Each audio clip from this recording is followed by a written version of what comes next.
कोल्हापुर में पूर्व सैनिकों ने जिले में सैनिक कल्याण विभाग द्वारा पूर्व सैनिक आरक्षण सीटों में अवैध भर्ती किए जाने के खिलाफ जोरदार विरोध प्रदर्शन किया।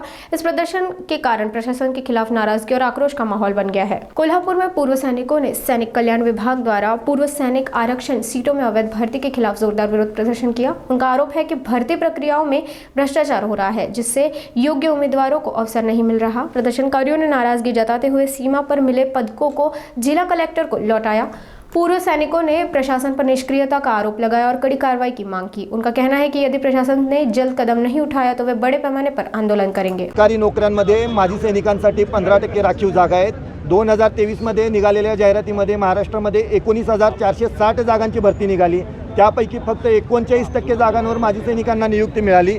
61% जागा म्हणजे एवढ्या मोठ्या संख्येने जागा रिक्त असताना माजी सैनिकांबाबत पुनर्विचार न करता एका अवर सचिवाच्या पत्राच्या आधारे सर्व जिल्हा परिषदांमध्ये माजी सैनिकांचा वाटा, माजी सैनिकांचा हक्काचं आरक्षण इतरांना देण्याचा घाट घातलेला आहे। त्या विरोधात आम्ही सातत्याने 2 महिन्यापासून पाठपुरावा करतोय, तरी देखील जिल्हा प्रशासन, राज्य सरकार ऐकायला तयार नाही। त्यामुळे आम्ही माननीय उच्च न्यायालयामध्ये याचिका दाखल केली। उच्च न्यायालयाकडून महाराष्ट्र सरकारला एक समन्स निघालं, नोटीस निघाली 20 फेब्रुवारीला म्हणणं मांडा, पण या जिल्हा परिषदांनी त्याच्या अगोदरच या जागा कुणाला तरी विकण्याचा घाट घातलेला आहे। कारण आम्हाला बातमी लागायला लागले, लोक येऊन सांगायला लागल्यात 15 लाखाचा दर पडलाय, 20 लाखाचा दर पडलाय, या राज्यात चाललंय काय। काही पोरं सांगायला लागल्यात आम्ही वेटिंग लिस्टमधली पोरं आहे, पण आम्ही 11 डिसेंबरला जे अवर सचिवांनी पत्र काढलं त्यासाठी आम्ही स्वतः प्रयत्न केलेले आहेत, पैसे खर्च केलेले आहेत। हे नेमकं पैसे खर्च कशासाठी केले म्हणजे ही भरती आम्हाला एक बाजूने दाखवलं जाते की पारदर्शक आहे, पण दुसऱ्या बाजूने मात्र या भरतीमध्ये मात्र प्रचंड मोठ्या प्रमाणात भ्रष्टाचार केलेला आहे आणि माजी सैनिकांच्या जागा इतरांना विकण्याचा घाट घातलेला आहे। IBPS नावाच्या संस्थेच्या माध्यमातून